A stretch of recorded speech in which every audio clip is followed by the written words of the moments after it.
किसी को पता नहीं रहता। उसी उषा के महल के अंदर ही अनिरुद्ध और उषा का गांधर्व विधि से विवाह संपन्न हो जाता है। जब एक बार किसी कारणवश अनिरुद्ध को जोर से हंसी आती है तो द्वारपाल को लगता है ये तो किसी पुरुष की हंसी है। राजा को जाकर कहता है, महाराज कन्या यहाँ कुलदूषणम, हमें तो राजकुमारी के मुंह से किसी पुरुष की आवाज सुनाई दे रही है। बाणासुर भगा भगा जाता है और अनिरुद्ध को बंदी बना लेता है।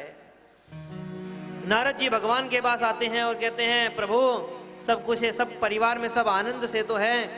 भगवान कहते हैं, नारद जी सब आनंद से तो है, पर अनिरुद्ध का कुछ दिनों से अता पता नहीं है।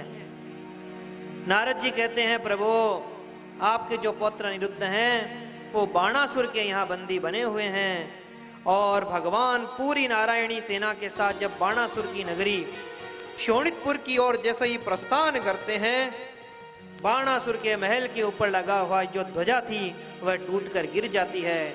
बाणासुर घबरा जाता है और भोलेनाथ की शरण में जाता है कि प्रभु आज आप मेरी रक्षा करो, वह ध्वजा टूट गई है। भगवान भोलेनाथ तो आशुतोष हैं, कहने लगे, पुत्र चिंता मत करो, मैं स्वयं तुम्हारे नगर के द्वार में खड़ा रहूंगा और तुमसे जो भी युद्ध करने आएगा पहले मैं उससे युद्ध करूंगा। और भोलेनाथ बाणासुर की नगरी शोणितपुर के नगर के द्वार पर खड़े हो गए। और जैसे ही भगवान श्री कृष्ण ने भोलेनाथ को देखा, दूर से ही प्रणाम किया, भोलेनाथ प्रणाम। भोलेनाथ ने जब प्रभु श्री कृष्ण को देखा तो आश्चर्यचकित हो गए और कहने लगे, प्रभु यहाँ कैसे पधारे? भगवान ने कहा, पहले तो ये बताइए भोलेनाथ, आप यहाँ इस शोणितपुर नगरी के द्वार पर कैसे खड़े हैं?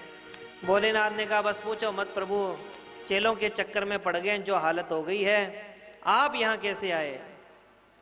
भगवान ने कहा, देखो इस बाणासुर ने हमारे पुत्र अनिरुद्ध का पकड़कर जेल खाने में डाल दिया है, उसे ही छुड़ाने के लिए आए हैं। अब तो बेचारे भोलेनाथ क्या करे? प्रभु ने कहा, रास्ता दो भोलेनाथ, हमें अंदर जाने दो, हम युद्ध करेंगे बाणासुर से, अपने पुत्र को छुड़ाएंगे। भोलेनाथ ने कहा, प्रभु उस बाणासुर की रक्षा के लिए ही मैं द्वार पर खड़ा हूं, अब जो भी हो जाएगा, पर चेले के साथ विश्वासघात कदापि नहीं करेंगे। और तब तो दोनों के बीच भयंकर संग्राम छिड़ गया। भगवान श्री कृष्ण ने नारायणास्त्र फेंक दिया और भगवान शंकर ने पाशुपतास्त्र फेंक दिया। भयंकर युद्ध होने लगा। सारे के सारे संत महात्मा आ गए और कहने लगे, प्रभु रुकिए, ये आप क्या कर रहे हैं? विश्व की अगर दो महाशक्ति अभी टकराएगी तो क्या प्रलय लाना है? दोनों शांत हुए और फिर बाद में भगवान श्री कृष्ण ने वैष्णव ज्वर छोड़ दिया युद्ध करने के लिए और भोलेनाथ ने माहेश्वर ज्वर छोड़ दिया। दोनों के बीच में भयंकर संग्राम हुआ और अंत में भगवान श्री कृष्ण के वैष्णव ज्वर ने भोलेनाथ के माहेश्वर ज्वर को पराजित कर दिया। माहेश्वर ज्वर प्रभु के चरणों में गिरकर स्तुति करता है और भगवान श्री कृष्ण उसी समय भोलेनाथ के ऊपर जम्बरनास्त्र चला देते हैं। जमाई आने लगती है, उसी अस्त्र को फेंक देते हैं।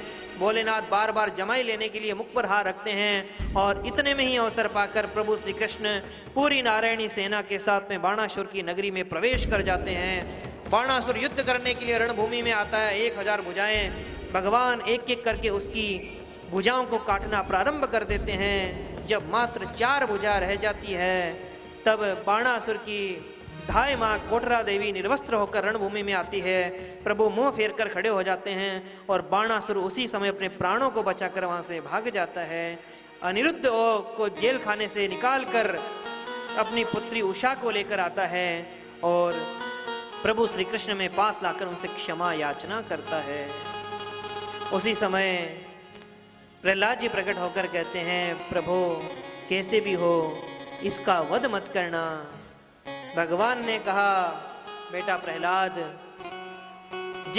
अगर ये तुम्हारा भी कुछ है तो मेरा भी कुछ न कुछ लगता है, इसे मैं कैसे मार सकता हूँ? और इसे तो मैंने 4 भुजा छोड़कर इसे तो मैंने अपना स्वरूप ही प्रदान कर दिया है।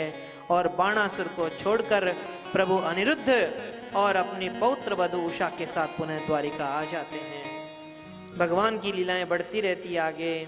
और एक बार प्रभु अपने परिवार के बालकों के साथ में घूमते घूमते एक सुंदर उपवन में आते हैं।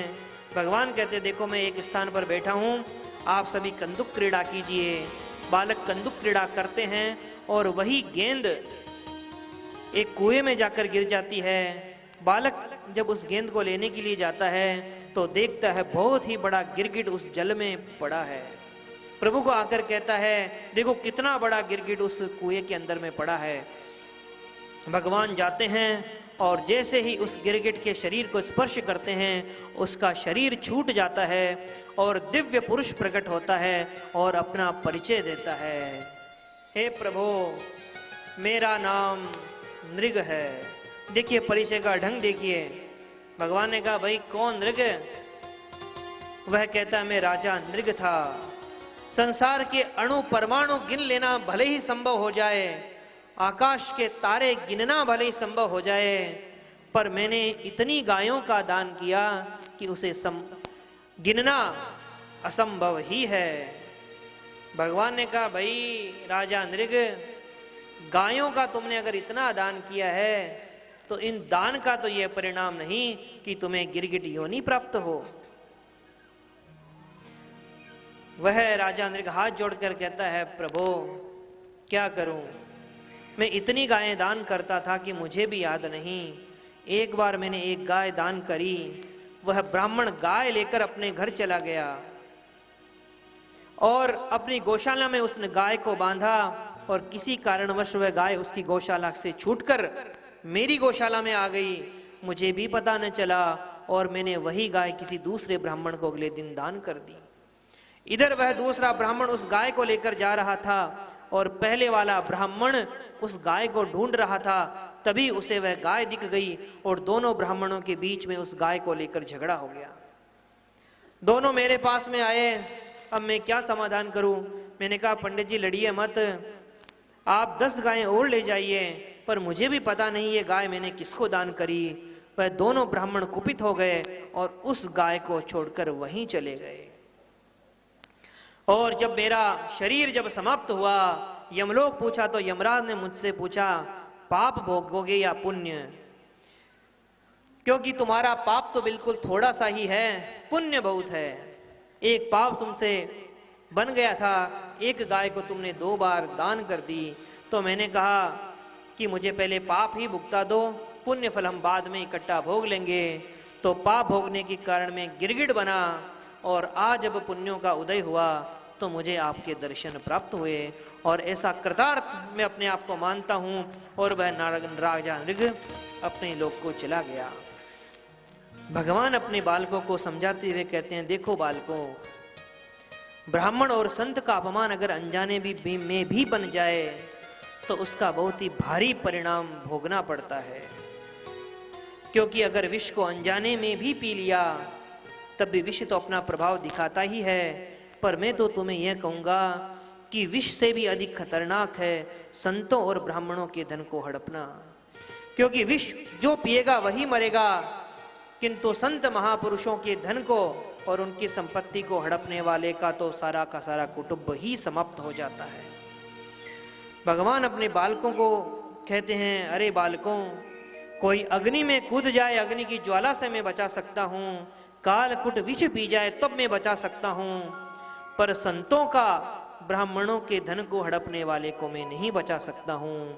इस प्रकार भगवान कभी कभी भय बिनु होई न प्रीत, समय समय पर अपने बालकों को भय के द्वारा, शिक्षा के द्वारा ये शिक्षा देते रहते हैं। क्योंकि प्रभु का परिकर इतना लंबा चौड़ा था। लेकिन वस्तुतः तो बात यह है राजा नृग की कि दानी का तो केवल एक दान देने का तो केवल भ्रम रहता है। रहीमदास जी भी जब दान करते थे तो अपना मुख नीचे की ओर रखते थे दान देते समय। तो एक ने पूछा भाई रहीमदास जी जब आप दान करते हो तो अपनी गर्दन को नीचे क्यों झुका लेते हो? रहीमदास जी ने बड़ी अच्छी बात कही है। रहीमदास जी कहते हैं देखो, देनहार कोई और है, भेजत है दिन रेन। मैं क्या दान करूंगा, मेरे पास में है ही क्या। उस प्रभु के पास में तो राजा धीराज भी हाथ जोड़कर भीख मांगते हैं और एक गरीब भी भीख मांगता है। देनहार कोई और है, भेजत है दिन रेन। लोग भरम हम पर करे, लोग तो मुझ पर भ्रम कर रहे हैं, तासे नीचे नैन। इस कारण मैं अपनी गर्दन झुका के रखता हूँ कि देने वाले तो वह प्रभु बांके बिहारी है, और भ्रम मुझ पर कर रहे हैं कि मैं दे रहा हूँ। इसलिए मुझे धन्यवाद न देकर मेरे प्रभु को धन्यवाद दें, इसलिए मैं अपनी गर्दन नीचे की ओर रखता हूँ। हो झोली भर देओ जी सावरिया थारे, क्या को घाटो जी। ओ झोली भर देओ जी, ओ झोली भर देओ जी सावरिया थारे, क्या को घाटो जी। के झोली भर देओ जी, झोली भर देओ जी सावरिया थारे, क्या को घाटो जी। झोली भर देओ जी, झोली भर देओ जी सांवरिया थाके, आको घाटो जी। झोली भर देओ जी, जगत सेठ कहलायो रे बाबा, जगत सेठ कहलायो रे बाबा, कुछ तो बांटो जी।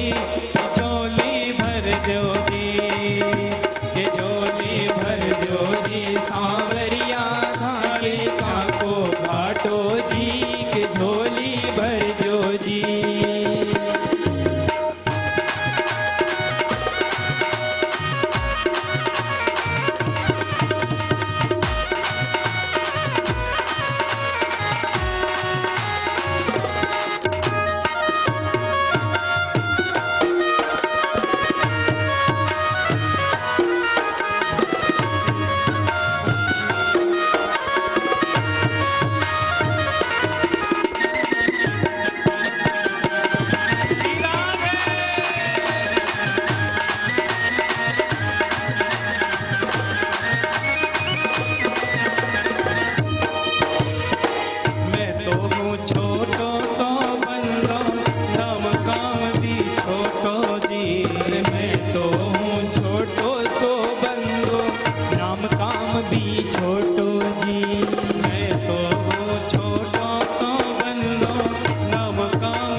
जी झोली भर दो जी, झोली भर दो जी सांवरिया थारे, आको घाटो जी।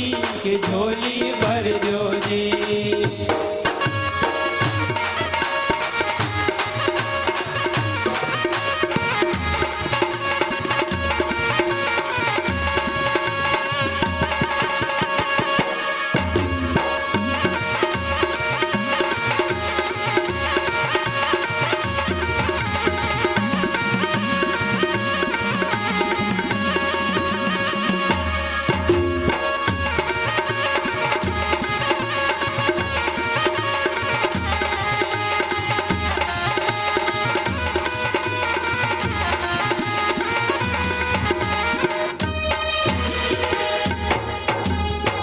मस्ती में हो गुजर सांवरा सर पटकाड़ी दौड़े जी।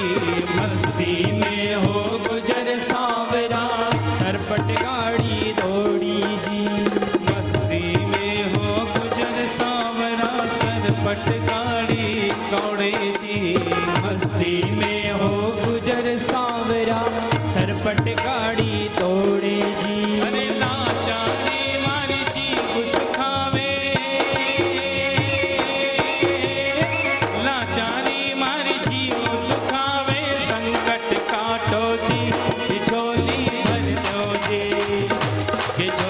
भर दो जी सांवरिया थारे काको घाटो जी झोली भर दो जी झोली भर दो जी सांवरिया थाके काको घाटो जी की झोली भर दो जी।